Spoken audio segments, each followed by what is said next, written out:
ಇದು ಡ್ರೈ ಪಲ್ಯ ಅಲ್ರಿ, ಹಾಗಾಗಿ ಜಲ್ದಿ ಕೆಡೋದಿಲ್ಲ. ಒಂದೆರಡು ದಿನ ನೀವು ಸ್ಟೋರ್ ಮಾಡಿ ಇಟ್ಕೊಂಡು ತಿನ್ಬೋದು. ನಮ್ಮ ಉತ್ತರ ಕರ್ನಾಟಕದ ಸ್ಪೆಷಲ್ ಖಾರದುಪ್ಪಿನ ಬ್ಯಾಳಿ. ಟ್ರಾವೆಲ್ ಮಾಡೋ ಮುಂದೆ ಪಿಕ್ನಿಕ್ಕಿಗೆ ಮತ್ತು ಲಂಚ್ ಬಾಕ್ಸಿಗೆ ಚಪಾತಿ ಜೋಡಿ ಬೆಸ್ಟ್ ಕಾಂಬಿನೇಷನ್.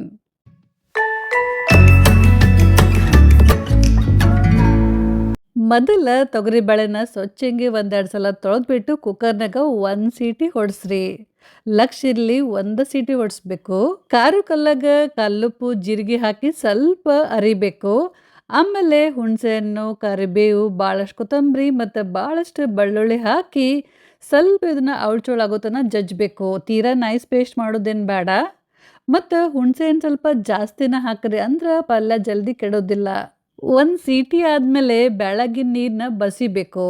ಬ್ಯಾಳಿ ಪೂರ ಮೆತ್ತಗಾಗಿರ್ಬಾರ್ದ್ರಿ, ಸ್ವಲ್ಪ ಬಿರುಸಿರ್ಬೇಕು. ಬ್ಯಾಳಗಿನ ನೀರೆಲ್ಲ ಪೂರ ಬಸಿದ್ಮೇಲೆ ಒಂದು ದಪ್ಪ ತಳದ ಕಡಾಯಿ ಒಳಗೆ ಹಿಂಗಿದನ್ನ ಅಗಲಂಗೆ ಸ್ಪ್ರೆಡ್ ಮಾಡ್ರಿ.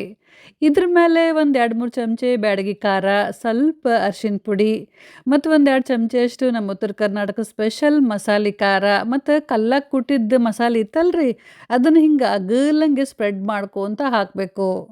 ಆಮೇಲೆ ಒಂದು 2-3 ಚಮಚೆಯಷ್ಟು ಶೇಂಗಾ ಎಣ್ಣೆ ಹಾಕ್ರಿ. ಈಗ ಗ್ಯಾಸ್ನ ಆನ್ ಮಾಡಿಬಿಟ್ಟು ಸಣ್ಣ ಉರಿ ಒಳಗೆ ಇದನ್ನು ಒಂದು 2-3 ನಿಮಿಷದ ತನಕ ಹಿಂಗೆ ಬೇಯಿಸ್ಬೇಕು. ಲಕ್ಷ್ಯ ಇರಲಿ, ಇದನ್ನು ಒಟ್ಟು ಮುಟ್ಟಬಾರ್ದು. ಒಂದು 2-3 ನಿಮಿಷ ಆದಮೇಲೆ ಗ್ಯಾಸ್ ಆಫ್ ಮಾಡಿರಿ. ಗ್ಯಾಸ್ ಆಫ್ ಮಾಡಿದ್ಮೇಲೆ ಇದ್ರ ಮೇಲೆ ಒಂದು ಲಿಡ್ ಕ್ಲೋಸ್ ಮಾಡಿ ಒಂದು 5 ನಿಮಿಷ ಇದನ್ನು ಹಿಂಗೆ ಬಿಡಬೇಕು. 5 ನಿಮಿಷ ಆದಮೇಲೆ ಲಿಡ್ ಓಪನ್ ಮಾಡಿಬಿಟ್ಟು ಒಂದು ಚಮಚೆ ತೊಗೊಂಡು ಸಾವಕಾಶ ಇದನ್ನು ಒತ್ಕೊಂತ ಮಿಕ್ಸ್ ಮಾಡಿದ್ರೆ ಮಸ್ತ್ ಹುಳಿ ಹುಳಿ ಖಾರದುಪ್ಪಿನ ಬ್ಯಾಳಿ ರೆಡಿ. ನೀವು ಒಂದ್ಸಲ ಈ ರೆಸಿಪಿನ ಟ್ರೈ ಮಾಡಿ ನೋಡಿ ಹೆಂಗಾಗಿತ್ತಪ್ಪ ಅಂಥೇಳಿ ಕಮೆಂಟ್ ಮಾಡಿ ತಿಳಿಸ್ರಿ.